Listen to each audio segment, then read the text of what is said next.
Hello everyone, welcome to SSC scholars. So guys, air force XY group के लिए हम practice sets कर रहे थे और आज हम करने वाले हैं इंग्लिश का प्रैक्टिस सेट नंबर 46। सो कोशिश कीजिएगा ज़्यादा से ज़्यादा क्वेश्चंस अटेम्प्ट करने की एंड कमेंट बॉक्स मुझे ज़रूर बताएगा कि आपका स्कोर कितना रहा। अगर आपको ये सेशन थोड़ा भी हेल्पफुल लगता है तो लाइक के साथ साथ एक शेयर ज़रूर कर दीजिएगा। स्टार्ट करते हैं। डायरेक्शन 1 to 3 है, choose the most appropriate response for each question. Number 1 is bashful is a synonym of. Bashful का सिनोनिम बताना है। सो इसका मतलब होता है शर्मीला, जिसे आप इंग्लिश में शाय भी बोलते हैं। यानी बैशफुल का सिनोनिम हो गया शाय। ऑप्शन नंबर ए आपका यहाँ पर करेक्ट हो जाएगा। Then number 2 is the word pliable means. Pliable का मतलब होता है लचीला। लचीले को आप इंग्लिश में फ्लेक्सिबल भी बोलते हैं, यानी प्लायबल का मतलब फ्लेक्सिबल। ऑप्शन नंबर सी आपका यहाँ पर करेक्ट आंसर हो जाएगा। Then number 3 is the word opposite in meaning to fecund is. Fecund का अपोजिट बताना है। सो सबसे पहले आपको इसका मतलब पता होना चाहिए। फेकंड का मतलब है उपजाऊ यानी फर्टाइल। अब अपोजिट क्या होगा? इनफर्टाइल। यानी फेकंड का अपोजिट हो गया इनफर्टाइल। ऑप्शन नंबर सी आपका यहाँ पर करेक्ट हो जाएगा। देन डायरेक्शन 4 to 5 आपका है one word substitution. Number 4 is a room where dead bodies are kept. यानी एक कमरा जहां पर के डेड बॉडीज को रखा जाता है, मुर्दों को रखा जाता है, उसे क्या बोलते हैं? सो हिंदी में उसे बोलते हैं मुर्दाघर और इंग्लिश में बोला जाएगा मोर्चुअरी। यानी ऑप्शन नंबर सी आपका करेक्ट हो जाएगा। Then number 5 is animals without a backbone. यानी ऐसे जानवर जिनके पास बैकबोन नहीं होती, रीढ़ की हड्डी नहीं होती, उन्हें क्या बोलते हैं? सो उन्हें बोलते हैं invertebrates. Clear? Option number D आपका यहाँ पर करेक्ट हो जाएगा। Animals without a backbone are called invertebrates. Then number 6 is choose the correctly spelled word.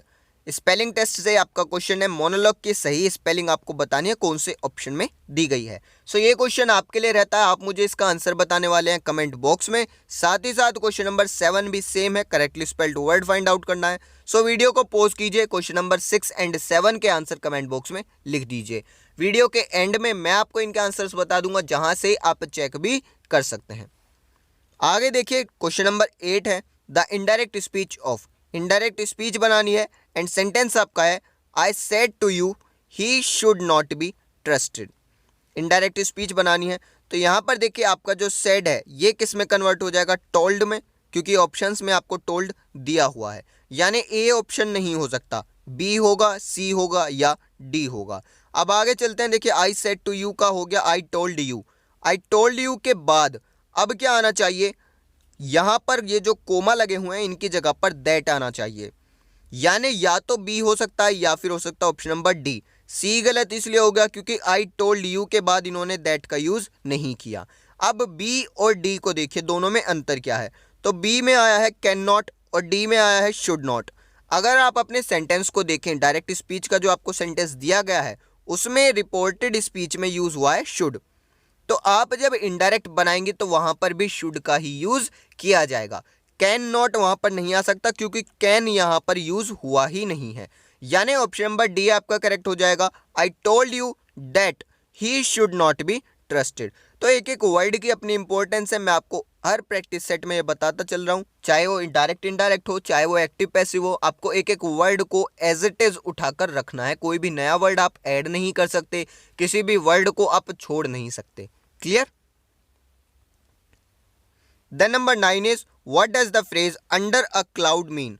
Under a cloud एक फ्रेज आपको दिया गया है, इसका मतलब बताना है। तो इसका सीधा सा मतलब है शक के दायरे में आना। क्लियर?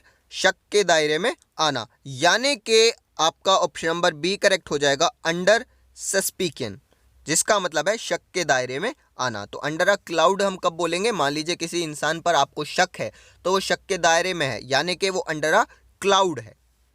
देन डायरेक्शन 10 to 13 आपका है sentence improvement. Number 10 is the greater the demand higher the price. तो ये जो आपका सेंटेंस है ये है डबल कंपैरेटिव का। डबल कंपैरेटिव का मतलब क्या है? यहां पर देखिए आपका दो कंपैरेटिव डिग्री के वर्ड्स यूज किए गए हैं, एक है ग्रेटर और एक है higher.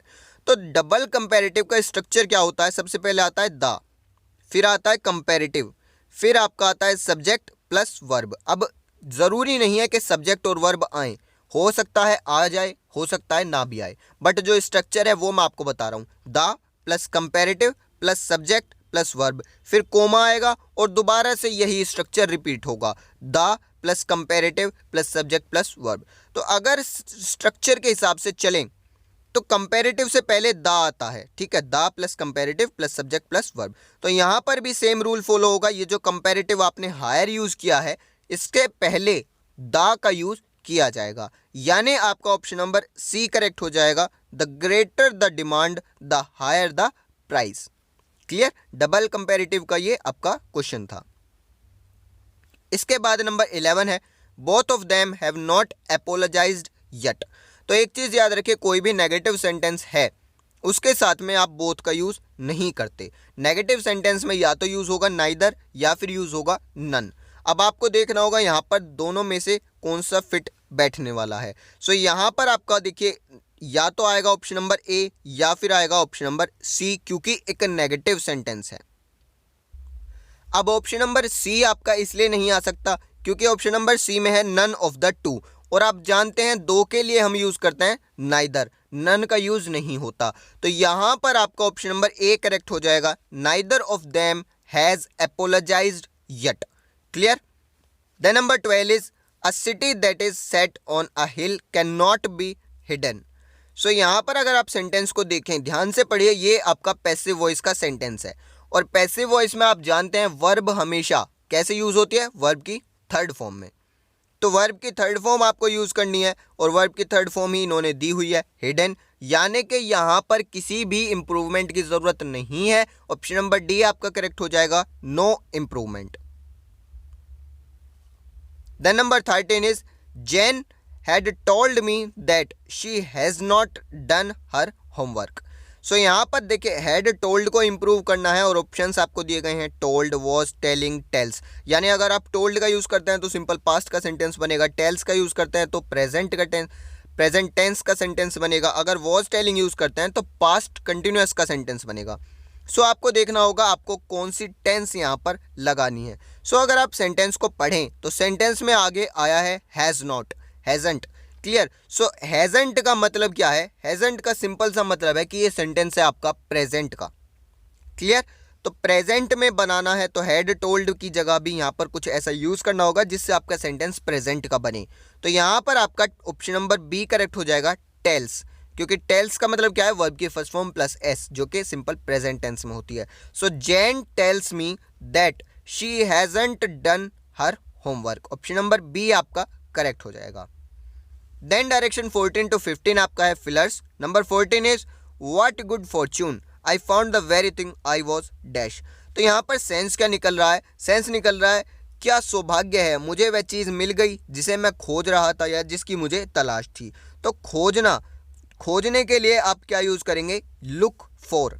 Clear. Option number D आपका करेक्ट हो जाएगा, लुकिंग फॉर, क्योंकि लुक फॉर का मतलब होता है खोजना किसी चीज को। तो यहाँ पर वही सेंस आ रही है, क्या सौभाग्य की बात है, क्या सौभाग्य है कि मैं जिस चीज को ढूंढ रहा था, जिस चीज को खोज रहा था, वो मुझे मिल गई। सो खोजने के लिए आप यूज करेंगे लुक फॉर। जैसे आप कोई घर ढूंढते हैं, कोई आप रेंट के लिए कोई मकान खोज रहे हैं, तो वहां पर भी खोजने की सेंस में क्या आएगा, look for. I am looking for a house. Clear. I am looking for a bike, I am looking for a car. Clear, इस तरीके से। Then number 15 is he dash from the crowd because of his height. तो यहां पर sense क्या निकल रहा है कि वो अपने हाइट की वजह से भीड़ में अलग ही दिखाई पड़ता है या अलग ही दिखाई देता है, क्राउड में यानी भीड़ में। तो यहां पर अलग दिखाई पड़ने के लिए आप यूज करेंगे स्टैंड आउट। ठीक है, stood out. Option number A आपका करेक्ट हो जाएगा। स्टूड क्या है, स्टैंड की वर्ब फॉर्म है, सेकंड फॉर्म है। सो यहाँ पर आपका ऑप्शन नंबर ए करेक्ट हो जाएगा, stood out. He stood out from the crowd because of his height, यानी अपनी हाइट की वजह से वो पूरी भीड़ में अलग, एकदम अलग दिखाई पड़ता है। बाकी ऑप्शंस की अगर मैं बात करूँ तो स्टैंड बाय, ये इसका मतलब होता है सहारा देना। स्टैंड ऑफ इसका मतलब होता है अलग थलग करना। स्टैंड अप का मतलब होता है विश्वसनीय होना। तो कोई भी ऑप्शन यहाँ पर फिट नहीं बैठ रहा, क्योंकि यहाँ पर हाइट की बात की गई है, तो हाइट के लिए वो अलग दिख रहा है एकदम, तो अलग दिखने के लिए stand out. Then direction 16 to 17 आपका है active passive transformation. Number 16 is somebody built this house in 2001। तो आपका सेंटेंस में ऑब्जेक्ट क्या है, दिस हाउस, सब्जेक्ट बन जाएगा, दिस हाउस आपका सब्जेक्ट बना। अब देखिए आपकी टेंस कौन सी यूज की गई है। सो यहाँ पर आया है बिल्ट यानी वर्ब की सेकंड फॉर्म पास्ट टेंस। सो आप जब दिस हाउस से सेंटेंस बनाएंगे तो वहां पर भी पास्ट टेंस बनानी है। अब दिस हाउस के लिए वॉज आएगा या वर आएगा, तो यहाँ पर आएगा वॉज, क्योंकि आपका जो हाउस है वो सिंगुलर है। सो या तो होगा ऑप्शन नंबर ए या फिर होगा ऑप्शन नंबर डी। बी गलत इसलिए हो गया क्योंकि यहाँ पर इन्होंने वर का यूज़ किया है, और सी गलत इसलिए क्योंकि इन्होंने हैड बीन का यूज़ किया है। सो ए और डी में देखिए अब कौन सा सही होने वाला है। सो अगर आप ए ऑप्शन की बात करें तो इन्होंने तो वर्ड्स को ही कंप्लीट नहीं किया है, क्योंकि यहाँ पर आपके सेंटेंस में आया इन 2001, इन्होंने इसको मिस कर दिया। अगर मैं बात करता हूँ ऑप्शन नंबर डी की, तो यहाँ पर आया है this house was built in 2001। सो ये बिल्कुल करेक्ट होगा। अब काफ़ी स्टूडेंट्स को डाउट होगा कि यहाँ पर बाय समबडी नहीं आया, तो देखिए समबडी का जो केस है उसमें हम बाय का यूज़ नहीं करते। समबडी का मतलब है किसी ने, तो अगर आप यहाँ पर नहीं लिखेंगे कि किसके द्वारा बनाएगा तो उसका मतलब भी यही है कि आपको नहीं पता किसने बनाया, किसी ने बनाया है। सो यहाँ पर समबडी के लिए आप कभी भी बाय समबडी का यूज़ नहीं करते। हाँ, अगर आपको ऑप्शन मिलता है, क्लियर, अगर आपको यहाँ पर ऑप्शन मिलता बाय समबडी तो आप उसे टिक कर देते, बट अगर आपको ऑप्शन नहीं मिल रहा तो आपका ये भी बिल्कुल करेक्ट होगा। Then number 17 is can we solve this problem. तो यहाँ पर आपका जो सेंटेंस है ये एक इंटेरोगेटिव है और एक हेल्पिंग वर्ब से बना है कैन से, तो आपका पैसिव वॉइस भी कैन से स्टार्ट होगा। इसके बाद आपका सेंटेंस बचता है वी सॉल्व दिस प्रॉब्लम। तो यहाँ पर देखिए ऑब्जेक्ट है दिस प्रॉब्लम, ये आपका सब्जेक्ट बन जाएगा, क्या बना, कैन दिस प्रॉब्लम। तो इतना सभी सेंटेंसेस में सभी ऑप्शंस में बिल्कुल सेम है, कैन दिस प्रॉब्लम। इसके बाद अब देखिए टेंस कौन सी यूज़ की जानी चाहिए। सो टेंस आपके एक्टिव सेंटेंस में है सिंपल प्रेजेंट। सो आपका जब पैसिव बनेगा वो भी सिंपल प्रेजेंट का बनेगा। अब क्योंकि आपको हेल्पिंग वर्ब समझ नहीं आ रही तो आप क्या करेंगे, आप सिंपली यहाँ पर बी का यूज़ कर लेंगे। So can this problem be, यानी कि ऑप्शन नंबर या तो सी हो सकता है या फिर हो सकता है ऑप्शन नंबर डी। ए गलत इसलिए है क्योंकि यहाँ पर हेल्पिंग वर्ब यूज़ ही नहीं हुई है, बी गलत इसलिए है क्योंकि इन्होंने नेगेटिव बना दिया सेंटेंस को। सो यहाँ पर या तो सी होगा या फिर होगा डी। अब अगर आप ऑप्शन नंबर सी देखें तो यहाँ पर है can this problem B solved, तो ये बिल्कुल करेक्ट हो जाएगा। हालांकि यहाँ पर बाय और वी का अस नहीं आया है, तो वही चीज़ है जिस तरीके से समबडी के लिए आप बाय समबडी यूज़ नहीं करते, उसी तरीके से वी के लिए भी बाय अस यूज़ करें या ना करें कोई मतलब नहीं है उससे। अगर आप करेंगे तब भी सही होगा, अगर आप नहीं करेंगे तब भी सही होगा, बट मोस्टली आपको जो ऑप्शंस मिलेंगे वो ऐसे मिलेंगे जहां पर बाय का यूज़ नहीं हो रहा होगा। डी गलत इसलिए है क्योंकि यहाँ पर देखिए सोल्व का एज इट इज़ इन्होंने वर्ब की फर्स्ट फॉर्म यूज़ की गई है, और आप जानते हैं पैसिव वॉइस में वर्ब की थर्ड फॉर्म का यूज़ होता है। Then number 18 is form a noun from the given word. एक वर्ड आपको दिया गया है फोर्सिबल, इसका आपको नाउन बनाना है। सो फोर्सिबल का मतलब है बलपूर्वक, यानी मैं कोई काम कर रहा हूँ, फोर्सिबली वर्क कर रहा हूँ। तो फोर्सिबल का मतलब क्या है, कैसे काम कर रहा हूँ मैं, बलपूर्वक काम कर रहा हूँ। तो ये आपका एक एडजेक्टिव है, आपको बनानी है नाउन। सो नाउन क्या हो जाएगा, ऑप्शन नंबर बी फोर्स, यानी बल, किसी चीज़ का नाम है, सो ये आपका हो जाएगा noun force, option number B. Forced की अगर मैं बात करूं तो ये ईडी फॉर्म है यानी वर्ब फॉर्म है। फोर्सिबली आपका क्या है, ये एक एडवर्ब है, क्लियर। देन डायरेक्शन 19 to 20 आपका है error spotting. Number 19 is the method suggested to the students enable them to learn more quickly. अब अगर आप देखें तो यहाँ पर आपकी वर्ब यूज़ हुई है इनेबल। इनेबल को आप चेक करेंगे ये सही है या नहीं है। तो सेंटेंस में आपका जो सब्जेक्ट है वो है द मेथड, ठीक है, मेथड आपका सब्जेक्ट है और मेथड का मतलब सिंगुलर। सो आपकी हेल्पिंग वर्ब या फिर वर्ब जो भी आएगी वो भी सिंगुलर आएगी। सो इनेबल की जगह आप इनेबल्स करेंगे क्योंकि इसको सिंगुलर बनाना है। सो बी पार्ट में आपका एरर है, ऑप्शन नंबर बी आपका करेक्ट हो जाएगा। इनेबल की जगह क्या आना चाहिए, इनेबल्स, क्योंकि आपका सब्जेक्ट है मेथड, सिंगुलर है, सो वर्ब भी सिंगुलर होगी। The number 20 is scarcely had he gone then I remembered his name. So यहाँ पर स्केर्सली आया है, कंजक्शन से आपका एक केस बना है और स्केर्सली के साथ में किसका कॉम्बिनेशन बनता है, वैन का। सो यहाँ पर देन नहीं आएगा, यहाँ पर क्या आएगा, वैन। याद रखिए स्केर्सली हो या हार्डली हो, दोनों के साथ में किसका कॉम्बिनेशन बनता है, वैन का। सो यहाँ पर देन नहीं आएगा, यहाँ पर आएगा वैन। बी पार्ट में आपका एरर है, ऑप्शन नंबर बी आपका करेक्ट हो गया। सो ये था आपका आज का प्रैक्टिस सेट। आई होप सभी क्वेश्चंस आपको समझ आए होंगे। फिर भी अगर कोई डाउट बचता है then comment box is yours, आप मुझसे पूछ सकते हैं, मैं आपको रिप्लाई करने की पूरी कोशिश करूंगा।